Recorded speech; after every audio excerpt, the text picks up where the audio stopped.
Thank you very much. I do want to greet you all this morning. Good morning, everyone. Great joy to get to have your acquaintance, Your Excellency, the Deputy Governor of Kilifi, and a joy to also meet both with the council members and all the staff fraternity of ICS, and also to get to know all the members of this institute who are gathered together for this 28th annual conference. We are grateful for the privilege and the opportunity that you offer to me to come and address you today on this important subject of intersection between ethics and the economy. Allow me to start off my session by not only appreciating you. I just talk a little bit, a couple of minutes or so about myself, what I do. I play two roles. One of my first roles, which is reported there, is that I serve as the Chancellor of Pan-Africa Christian University, an institution that is offering courses all the way from certificate, diploma, degrees, masters, and PhD. We have quite a number of PhDs that we are offering, including PhD in leadership, and encourage any of you who is geared and thinking about doing PhD studies in leadership, especially which is related to your areas of concern, that Pan-Africa Christian University would be an excellent place of choice for you to do that. And it comes in format that's flexible even to people who are working. The second thing that I'd like, actually, the governor of Meru is one of our alumni from Park University. The second thing that I'd like to mention is not only do I serve as the Chancellor, I also serve as the presiding bishop of Christ is the Answer Ministries, a network of Pentecostal churches which are involved both locally and internationally, and quite involved. We have congregation out of Kenya, in Namibia, in Romania, East Timor, and in the USA. And on top of that, I also just need to mention that as a church, we have been quite captured by events that take place sometimes in the country when churches behave badly, when churches are not governed correctly. So we do appreciate some contribution that ICS made when a number of us a few years ago worked on documentation that is meant to introduce a booklet meant to introduce conduct and governance for churches in Kenya. That was before we had the Kilifi incident, Shakahola. And we had worked on that. We called churches together, both the Catholics and the Protestant churches, Evangelical Alliance of Kenya and NCCK, and other church organs came together and came up with this documentation, a beautiful booklet with guidelines. Unfortunately, some of our clergy colleagues, especially from a few independent churches, were not willing to append their signatures on that until we had this kind of incident that we had. Now the government is working, and we are working with the government to try and see if we can roll out that book.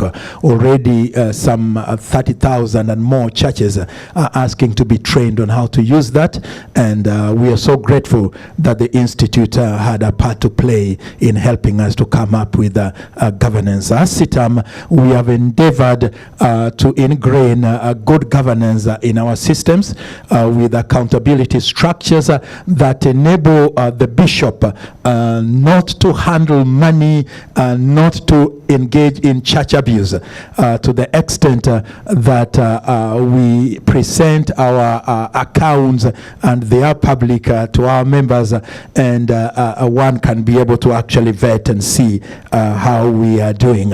I mentioned that just to point out that because of subjecting ourselves to these systems, CITAM is the only church I know in Africa and the second church I know in the world that is actually ISO certified. In terms of our system, we have subjected ourselves to SGS, not just conformable to spiritual system as enlisted in the Bible, but also if you measure us according to the standards of good governance in the world, that CITAM is actually the second church I know of in the entire world that is actually ISO certified and continue to be taken through those processes. I needed to mention that because this is a group that's dealing with good governance as we start to look at the subject before us. Being therefore a bishop, it's important that in order for me to embark on sharing with us the subject that is before us, that I quote from the Bible. And I will quote from the book of Psalms, chapter 11, verse 3. And Psalms 11, verse 3, as we look at the subject of intersection between ethics and economy. Psalms 11, verse 3 says, "If the foundations are destroyed, what can the righteous do?" If the foundations are destroyed, what can the righteous do? As we look at where our nation and the world is today, the words of Charles Dickens, which was written during the French Revolution when that part of the world was struggling, in his book, A Tale of Two Cities, come to my mind. I quote, "It was the best of times, it was the worst of times. It was the age of wisdom, it was the age of foolishness. It was the epic of belief, it was the epic of incredulity. It was the season of light, it was the season of darkness. It was the spring of hope, it was the winter of despair. We had everything before us, we had nothing before us. We were all going direct to heaven, we were all going direct the other way." There are times when we look at the condition of our world today, we begin to feel that Charles Dickens perhaps may have been quite prophetic in as far as the dynamics that was facing the French Revolution and the situations and circumstances that are facing us today. In that period of time, there was scarcity of goods, and there was such a challenge that the popular quote of the Queen then, that if there is no bread, give people cake. Because we live in a world that is also quite full of scarcity, a world that is full of challenges. And yet at the same time, we've never had such a world that is so full of optimism, and yet a world that has never had such a sense of hopelessness. The world has never had such a great pool of experts, and yet the world has never suffered from such a scarcity or dearth of knowledge, direction, and insight. Just when we were recovering from COVID-19, we had our elections, which comes with all its instability, and then Russia and Ukraine war happened to us, upsetting the already fragile situation. On top of this, the Middle East crisis added to the already burdensome load of economic issues that we were bearing. On top of this, the recent technological advances seems to be cutting down both businesses and traditional employment base down to size. Subsequently, this has left many institutions, corporates, businesses, and individuals picking up the broken pieces and trying to reconstruct some kind of a meaningful future. No wonder Our world has been referred to as the VUCA world.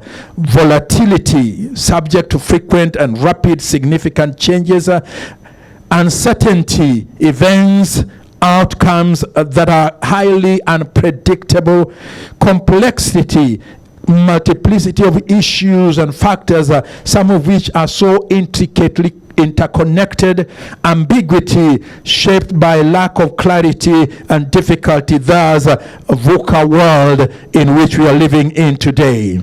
Some of the challenges that our world has gone through are mainly human engineered and problems that perhaps result out of human attitudes and human heart, if I may call it so, out of inside our hearts and tendency that we have ingrained within ourselves. With a rapid increase of in urbanization, globalization and modernity, the world has shrunk to be a global village. Problems that only affected one part of the world today are spreading out and becoming global issues. Dysfunctional families, broken homes, divorced parents, abused children, increased domestic violence, including murder and suicide. We hear this all the time. Irresponsible youth behavior, including banning of schools, as we are aware of in Kenya, increase in urban crime and violence, rampant poverty, unjust economic systems, sometimes encouraged by multinationals, which are sidelining some of our own locally grown industries. Tribalism, ethnocentrism or racism and marginalization, fraud and graft and bribery or corruption, as we sometimes call it, cheating in exams to the extent that we are buying fake certificates, moral decadence, drug abuse, increase in street families, unemployment, global warming and climate change challenges. The uncertainty about the future seems to be insurmountable when we begin to consider all these problems and circumstances which are facing us. In the midst of all these, what can the righteous do? The answer comes back to us in two related words: influence and impact. But not just any kind of impact. Impact that will turn around and turn the tide around, so that there are a group of people who we are calling the righteous. Righteous, why? Because they have a sense of some sense of ethics, some sense of integrity, some sense of morality, and as a result of that, they are making a great impact. Now, a number of us had never heard of Edmund Dene Morel. King Leopold II of Belgium had presented himself as a philanthropic king who cared for the needs of the people of Congo. The world had celebrated his acts of charity as he reported them that he was really involved in changing the course and the lifestyle of the people of Congo. Then one day, a young junior officer called Edmund Dene Morel, who was sent to keep accounts of the shipping records in Belgium from the UK, noticed that Belgium was receiving ivory and rubber from the Congo, but was actually exporting guns, bullets, and chains. This brought about a curiosity in him. From his deductions, he concluded that Belgium was actually involved in slavery in the Congo. This young man, who did not have money, who was a junior officer, embarked on a campaign to expose King Leopold, a true battle between David and Goliath. He refused to remain quiet in spite of intimidation, in spite of threats, in terms of attempts to buy his silence. He moved from government to government, pope, individuals trying to marshal people who would actually campaign against King Leopold II. Because of his persistence, he brought to an end a genocide that is said to have been the largest genocide in the entire world, where Belgium was involved in killing 10 million people in the Congo. Brought to an end by a simple junior officer who had ethics, who had morality, who had a sense of integrity, and who said, this cannot go on. If the foundation are destroyed, what shall the righteous do? A righteous person, faithful, honest stewards, I would want to celebrate those who are among us who perhaps have held on in very, very difficult circumstances and situations, but have come up to hold on to righteousness, to a sense of ethics, to wholesomeness, and as a result of that have brought changes in institutions that you're leading that have bettered the lives of the people who have been, whom you have been given responsibilities over. Allow me to pick up a few issues just to bring to our attention, unearthing the cracked foundation of our world, of our system. The psalm that I read to us, Psalm 11, was written by a king in waiting, King David. It was a difficult time in the nation. The government of King Saul was slowly crumbling down. He had turned away from God and allowed all kinds of things in his life, including consulting with witches. He had disobeyed God due to his materialistic lifestyle, and subsequently God had forsaken him. Instead, he turned against a young, enterprising, a potential king, David, and began hounding him from place to place. It is in this context that individuals ask David whether he should not run away. The fabric of our society also seems to be crumbling down. In the words of William Butler Yeats in his poem, The Second Coming, that was echoed by Chinua Achebe, turning and turning in the widening jar, the falcon cannot bear here the falconer. Things fall apart. The center cannot hold. Mere anarchy is loosed upon the world. The blood-dimmed tide is loosed and everywhere. The ceremony of innocence is drowned. The best lack all conviction, while the worst are full of passionate intensity. Surely some revelation is at hand. Surely the second coming is at hand. The best lack conviction, while the worst are full of passionate intensity. Isn't it amazing that sometimes the worst seems to be overtaking the best in their activity? Isn't it amazing that the voice of the worst sometimes seems to carry the day, while the best are mute in silence in the midst of our crumbling system? If the foundation are destroyed, what shall the righteous do? What shall the best do? Some of David's friends suggested to him that he should run away. And David responds and says, in the Lord I put my trust. How can you say to my soul, flee as a bird to your mountain? Verse 1. For we sometimes get tempted to flee or bury our heads in the sand or pretend that we are not seeing, become mute. As the worst make their noise, the best flee away.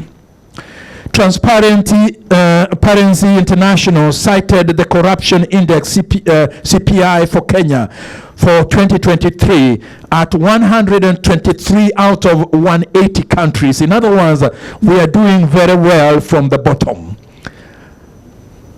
coming upwards. And these are problems that actually are ethics and integrity issues that are bringing about this.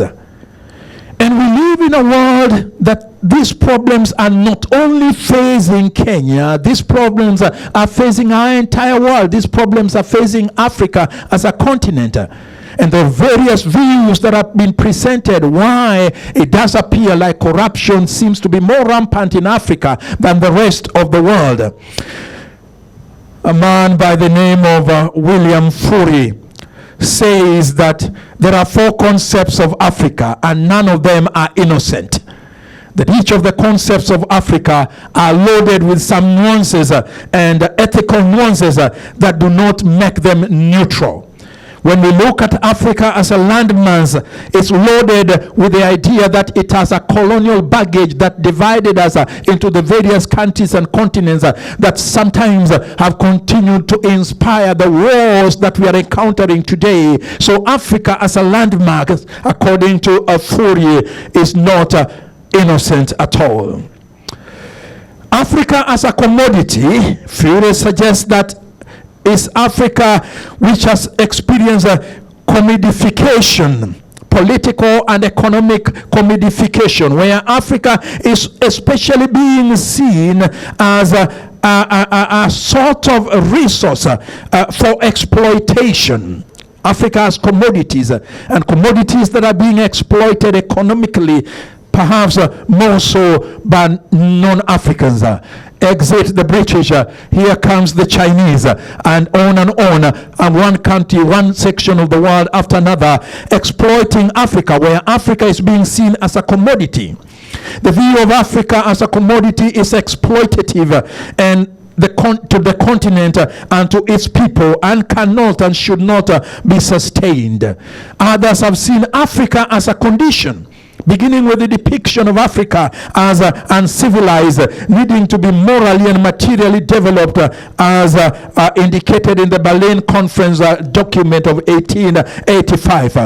Fourier points out to us that this condition sees Africa as in need of civilization, underdeveloped, primitive, and barbaric. Therefore, the economic stance of Africa continues because Africa is suffering from a condition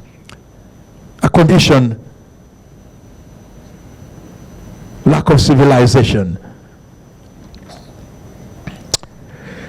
interfered with the progress of Africa because of moral and ethical questions, including leadership and governance issues within our continent. So although I'm a proponent of Afro-optimism, although I'm a proponent that Africa needs to arise, that Africa has resources that can sustain us, the DRC Congo has enough power, water to generate electric power for the whole world, that the oil in Nigeria and Angola and more recently Mozambique are enough to sustain more than the fuel needs of Africa, that resources, agricultural resources in the DRC, gold that we have in Africa. How come in your mobile phone all that you're using is coming from Africa, part of the resources you're using in your mobile phone? How come Africa is still struggling? Isn't it strange that some parts of Africa prepare their budgets and hands them over to the French government to vet, and then the French government begins issuing money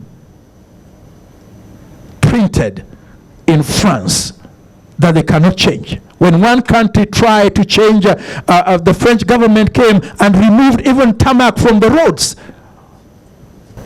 I do think there needs to be a sense of worth and valuation of who we are as Africans that can help us to be able to address some of these issues that actually are ethical.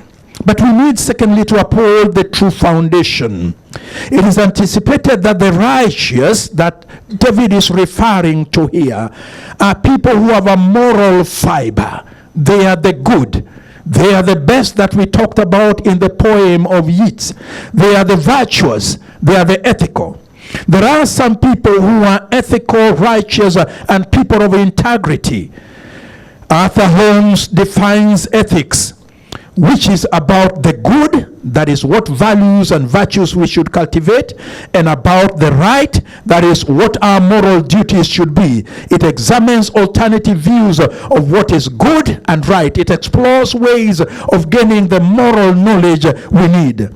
Some have argued for situational ethics, where it all depends on situations and not necessarily standard-based ethics proper integrity is based on some kind of solid ethical standards and convictions that are not necessarily situational based.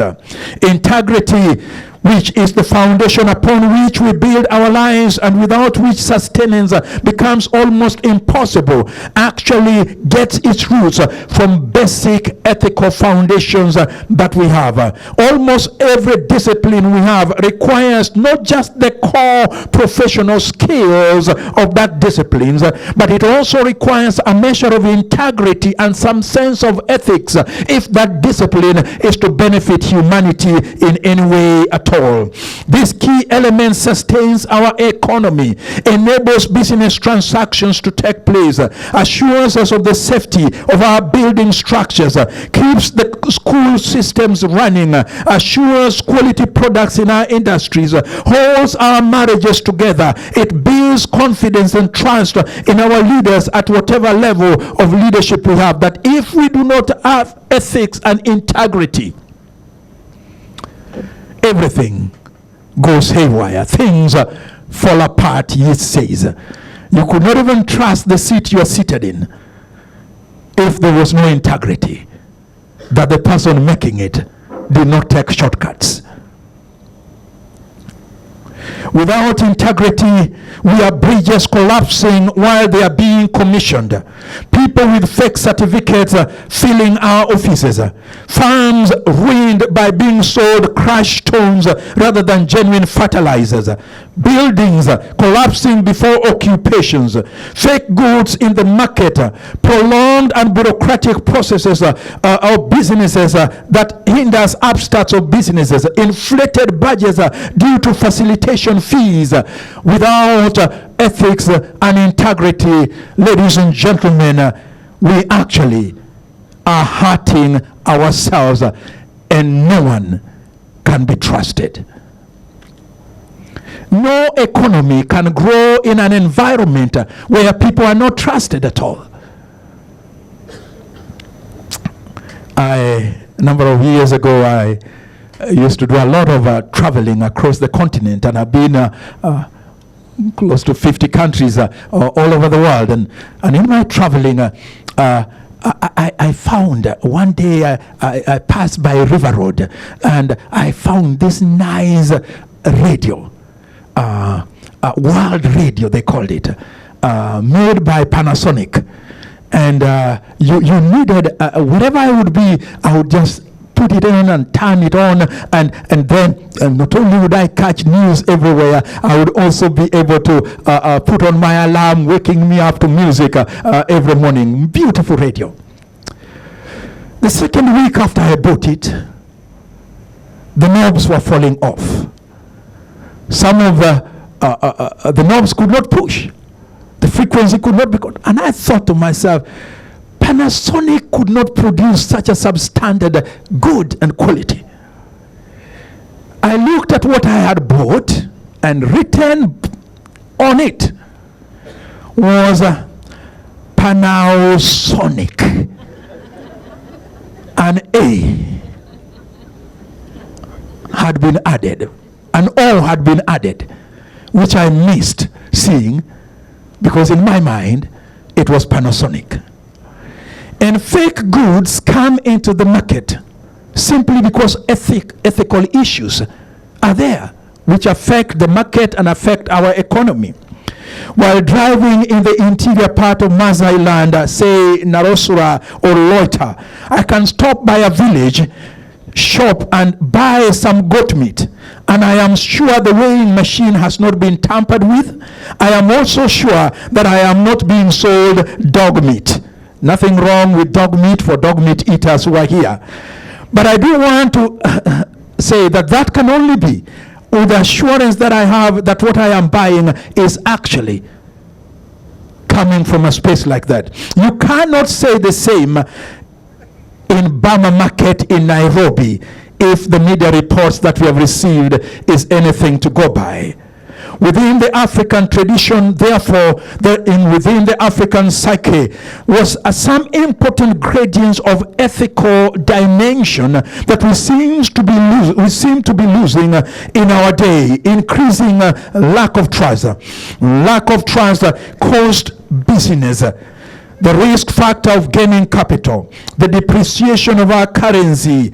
I still have a Zim dollar, Zimbabwe dollar, 10 billion Zim dollar, a note that you cannot even buy bread with.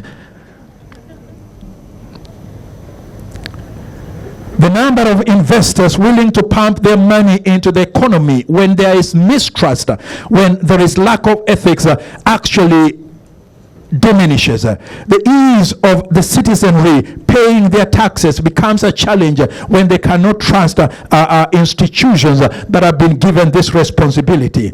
And do we trust those who have been given the responsibility to handle our resources, or are they from Narosura or from Bama? While each community and each individual may come up with their own ethical guidelines in the guise that ethics may not be universal, and yet more often than not, those who have espoused religious convictions tend to have a more solid and firm ground for developing ethical standards than those who are not religious. This is because the religious will draw their expectations from their sacred books, whether that be the Bible or the Quran or other sacred book that they call. As a Christian church minister, I emphasize the role that the belief in the Bible has in the formation of one's ethical values if they take the Bible seriously. It gives one the moral mandate that enables them to live an ethical lifestyle because of an acknowledgement that there is actually an ethical lawgiver that one is accountable to, not just the business that they are transacting, but they are accountable to an ethical lawgiver. And the ethical lawgiver actually not only has issued laws and guidelines, but the ethical lawgiver, who is God, also brings a change and a transformation in an individual's life and gives one the ability that they need in order to handle their issues.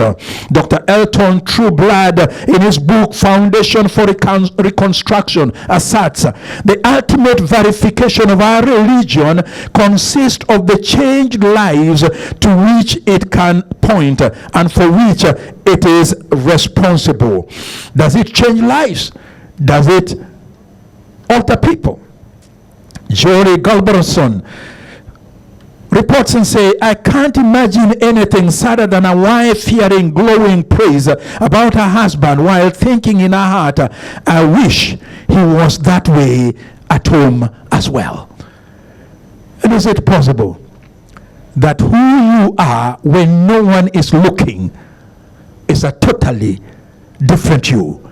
Because who you are when no one is looking is actually what integrity is. Who you are when no one is looking. What you sign. The items you get hold of. Someone once said that every man can be bought if the right price is quoted, but there are men and women who cannot be bought. People who have taken a stance and a stand, and in those stance and stand, they believe that they cannot be bought at all. Allow me to come to my final point, that we need to take a stand. And the psalmist David says, I'll not flee. Why should I flee? I need to take a stand. If the foundation are destroyed and you're asking me flee, run for your life, I'll not flee. Why should I flee? He believes that he has a role to play in bringing about a change, therefore he needs to take a stand. Ladies and gentlemen, the challenge when it comes to ethical issues that would bring about transformation in our economy is that we have lots and lots of people who are not taking a stand. They have noodles for their backbone, cook spaghetti.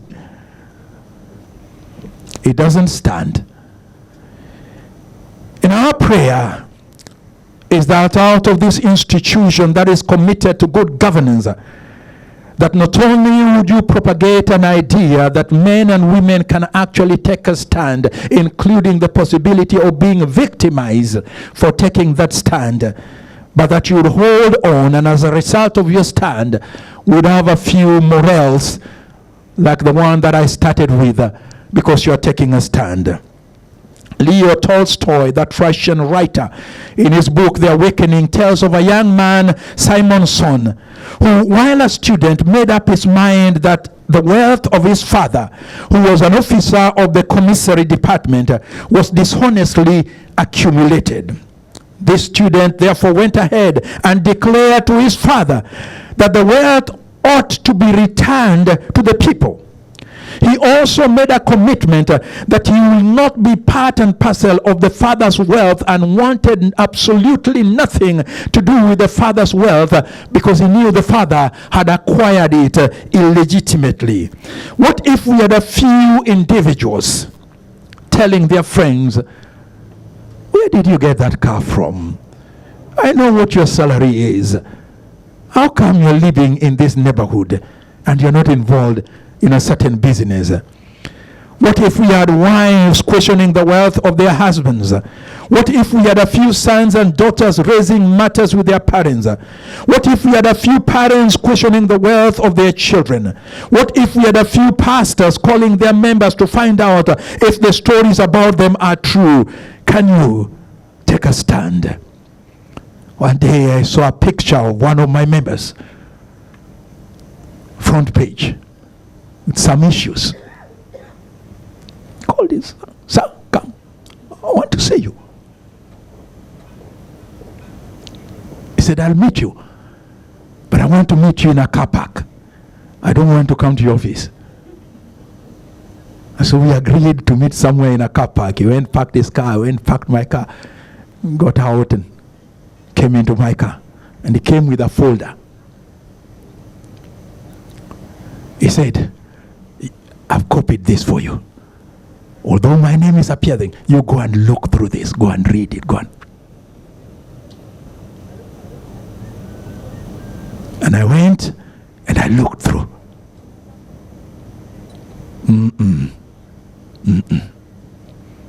That man was a victim. A victim because of the stand he had taken. He had copied for me letters. He had copied for me documents. And I'm open. If you know something's going on and you want someone, you come. You let me know. And we'll try to follow it up.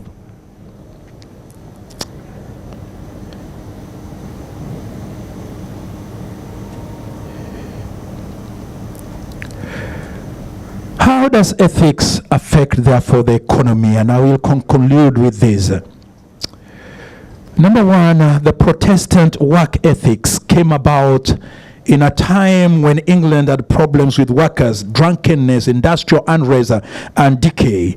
The nation was on the brink of collapse. Then John Wesley, both John and Charles Wesley, appeared on the scene preaching a gospel that people can actually be changed from their hearts and be able to have different lifestyle. When you read J. Wesley Brady's book, John Wesley book, England Before and After Wesley, you will discover that actually it is that revival movement of Wesley that brought about a change in work ethics to the extent people were not leaving their coats in the office. People were not checking out before office hour. People were not underutilizing their office time. People were productive. And that Protestant work ethics came out because people were ethical in their hearts and in what they were doing. As I mentioned before, we try as a church to espouse that to the extent we encourage our members to be so streamlined and our staff so that we are able to make a difference. But But secondly, not just the Protestant work ethic, the restoration of dignity. When ethic is present, people are not dehumanized in terms of the workspace. It brings about a sense of worth and a sense of fulfillment so that they work with commitment. And that affects the economy when people are not dehumanized, when people know their contribution is actually making an important effect. A while back, I was hijacked by a street child who was armed with weapons of mass destruction.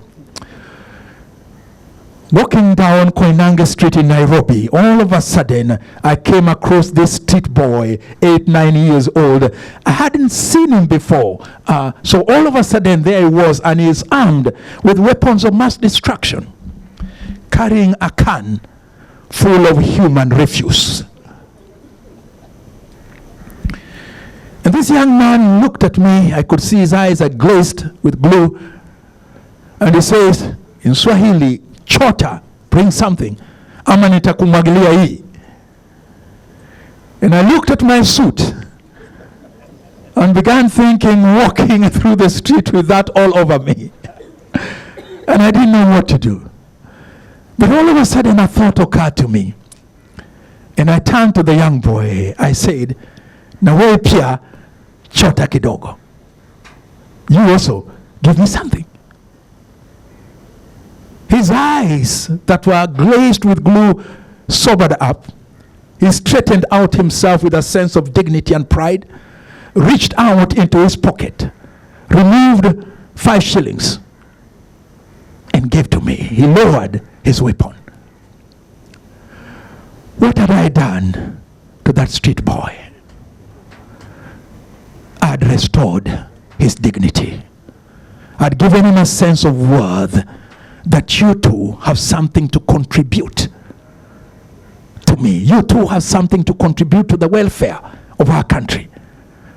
There is a sense of dignity that comes upon people when they are given that value and that sense that they can actually contribute to what is happening. I'm going a step further myself because I do believe we need to turn the tables round about. Instead of resources flowing from the west to the south, there needs to be a counter change, a counteraction, so that resources are actually flowing from the south to the north. Deliberate resources, not those that are actually gotten in wrong way. And I have 2 minutes or so to conclude. And so as a church, when Russia attacked Ukraine and refugees were moving into Romania, we have a church in Romania which we are supporting from Kenya. We've employed a Romanian pastor from Kenya. We pay from Kenya. And we said we will contribute.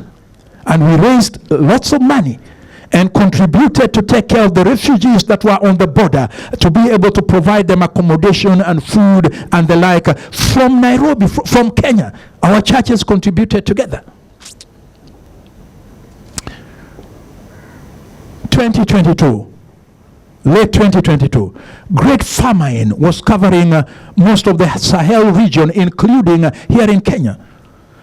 And so we mobilized resources that we got even 1 or 2 partners that we are even raising, even using to provide close to 110 million, 130 million for northern Kenya, just helping people with the famine situation there. But one day I had a strange occurrence when a group of leaders, 3, walked into my office. I discovered they were from out of the country. They were from Somalia. And not only were they from Somalia, they were Muslims who had come to a church office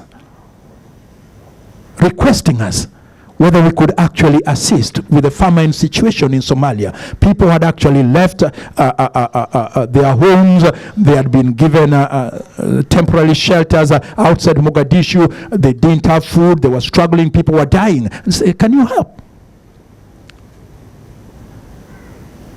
I sent a team to check. They came back and gave me reports with pictures. I mobilized the church. And we were able to raise 20,000 US dollars. I went personally to Mogadishu. I found this leader had invited others, a government minister, members, 3 members of parliament, and all of them were gathered together. I spent a whole day with these government officials and with these officials, women leaders, youth leaders, as we took contribution to them. That helps us with the mentality, poverty mentality, that actually affects us to the extent we are not involved in giving out. But there is an element in giving that restores your dignity, an ethical value in terms of giving that restores people's dignity. There's a decline of wastage when ethics is in place. Wrongs that have been done are righted when ethics are in place. Lands that have been stolen are restored. People who are taken away brings back. Cost of doing business is reduced when ethics are in place. Investor confidence is restored when we have ethical governments. Currency stability is experienced when there is ethical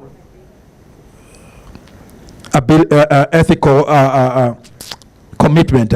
Ease of infrastructure development is actually experienced when we operate in ethics. Tomorrow morning, I'm commissioning a road and a bridge in Kiambu that will build to access community, some area there. Tomorrow morning, I'm commissioning that. And infrastructure development can be done. Reaching out to the marginalized, people who are on the fringes, when ethics is followed. There's proper utilization of land without community conflicts. People are better stewards of their resources when there is ethical lifestyle, and business can flourish when there is ethical lifestyles. This can only come when individuals acknowledge and assent to the fact that we actually need some motivation from within. And what is the motivation from within? That there is some religious factor. And for me as a Christian pastor, that one actually acknowledges God in their lives and gives him a priority that will help in promoting our economy. Thank you very, very much, ladies and gentlemen.